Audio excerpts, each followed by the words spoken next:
بسم الله الرحمن الرحيم سبح اسم ربك الأعلى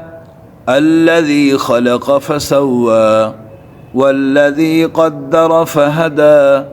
والذي أخرج المرعى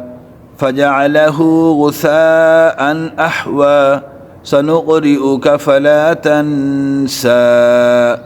إلا ما شاء الله إنه يعلم الجهر وما يخفى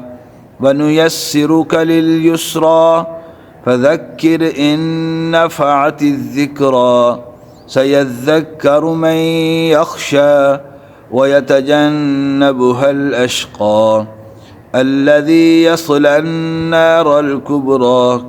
ثم لا يموت فيها ولا يحيا قد أفلح من تزكى وذكر اسم ربه فصلى بل تؤثرون الحياة الدنيا والآخرة خير وأبقى إن هذا لفي الصحف الأولى صحف إبراهيم وموسى